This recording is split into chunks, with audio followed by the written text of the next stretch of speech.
Cynthia mobile দেখে হঠাৎ অবাক হয়ে যায়। সিনথিয়া তানজিদকে বলছে, এই শুনছো, 3 দিন অফ, আমরা ঘুরতে যাব। বাগা হোটেল না হোক, পিকনিক স্পট হলেও চলবে। তানজিদ বলছে, ঘুরতে যাবে? টুকি আর ব্ল্যাকিকে কে রাখবে? ওরা তো ঘুরবে না, ওরা শুধু খাবার খুঁজবে। টুকি বলছে, কি বললে? আমাদের ছাড়া ঘুরতে যাবে? আমি শুধু এ বাড়ির রানী না, আমি সি বিচের রানী। দিন শেষে অনেক জোরাজোরির পর সবাই প্রস্তুতি নিচ্ছে। ট্রিপের জন্য প্রস্তুতি নিয়ে সবাই সুটকেস গোছানো শেষ।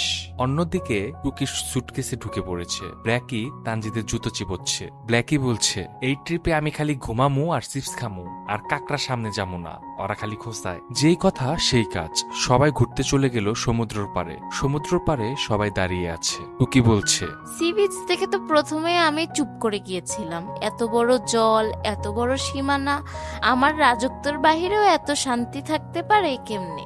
সবাই যখন একসাথে সি বিচের সামনে, তখন সবাই মিলে ছবি তুলছে আর হেসে হেসে ঘুরে বেড়াচ্ছে। ব্ল্যাকি বলছে, এই ট্রিপে আমি শিখেছি ভয় পেলে জীবন ছোট লাগে, আর একটু সাহস পেলে জীবনটা অনেক বড় আর মজার মনে হয়। দিন শেষে আমরা দেখতে পাই সূর্য ডুবে যাচ্ছে, আর সবাই সেটা উপভোগ করছে। এটা শুধু একটা ট্রিপ ছিল না, এটা ছিল একটা রিসেট বাটন।